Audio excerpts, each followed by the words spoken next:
Colombia is a country on the South American continent. In Colombia, a country with high crime and political power and coercion, the majority are poor. Many Colombians have become rich through politics and crime. The world's most dangerous female criminal was born in Colombia. So today, we tell you about the most dangerous female drug dealer known as the Cocaine Godmother. Dubbed the Cocaine Godmother, the former Colombian drug lord left Miami's streets awash in blood during southern Florida's drug wars of the 1980s. Blanco first made her name as a trafficker in the 1970s, and later became a major player in Miami, distributing around 300 kilograms of cocaine a month. To protect her vast empire and eliminate the competition, she reigned with terror, allegedly responsible for more than 200 murders, including the assassination of all three of her husbands, while amassing more than $2 billion in wealth. Blanco's life of crime began in childhood. Born in 1943, Blanco moved with her mother, a prostitute, to Medellin, Colombia when she was around 3 years old. She was often beaten and endured years of sexual assault at the hands of her mother's clients. The cycle of violence and abuse led Blanco to roam the streets, where she engaged in prostitution at a young age. She eventually left home and never returned. At the time, Medellin was considered the most dangerous city in the world and epicenter of the coke trade. Blanco became friendly with low-level criminals and resorted to petty offenses to stay alive. At age 11, Blanco helped kidnap a 10-year-old boy. When the boy's parents refused to pay a ransom, she shot and killed him. Several years later, she married her first husband, Carlos Trujillo, a forger of immigration papers.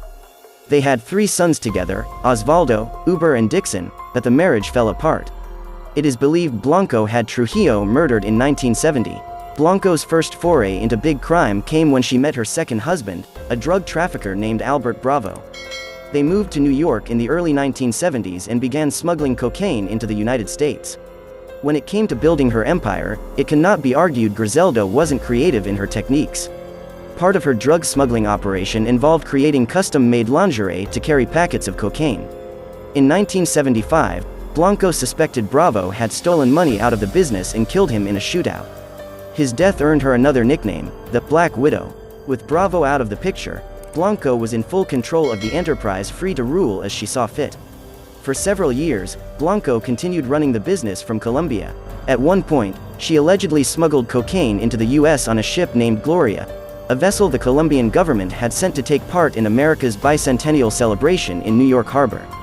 In 1978, she married Dario Sepulveda, a known bank robber, and gave birth to her 4th son, Michael Corleone Blanco, whom she named after Al Pacino's character in The Godfather. Blanco returned to the U.S.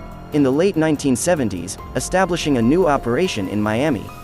So, netting around $80 million a month, she lived a lavish lifestyle, owning a collection of luxury vehicles, several mansions and a private jet.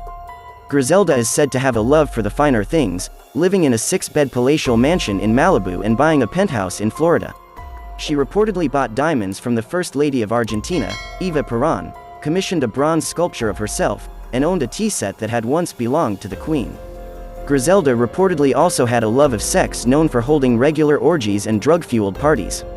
She threw hedonistic parties, attended by other bigwigs in the drug trade, a young Pablo Escobar, Carlos Leder and the Ochoa brothers. But murder became her favorite pastime. In the 1970s and 80s, the narco underworld was dominated by men. Blanco, who stood only 5 feet tall, was the exception. She sought to eliminate her competition and turned the streets of Miami into a bloody battleground, an era now known as the Cocaine Cowboy Wars. Blanco surrounded herself with a group of henchmen known as Las Pistoleras, and the bodies began piling up. She ordered countless hits, which her men often carried out in war wagons and on motorbikes. Blanco turned out to be tough and vicious, and she really used her viciousness to measure up to the men. She did horrible stuff, decapitations, cutting people into pieces, throwing them on the side of the road. Drug kingpins and their associates were afraid of her precisely because of her toughness.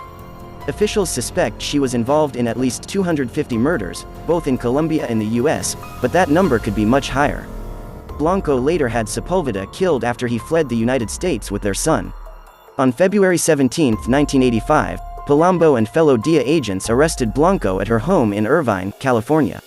In addition to the drug charges, Blanco pleaded guilty to 3 murders. She struck a deal with prosecutors and served only 15 years in prison. She was released in 2004 and deported to Colombia. Blanco lived her final years in anonymity in southwest Medellin.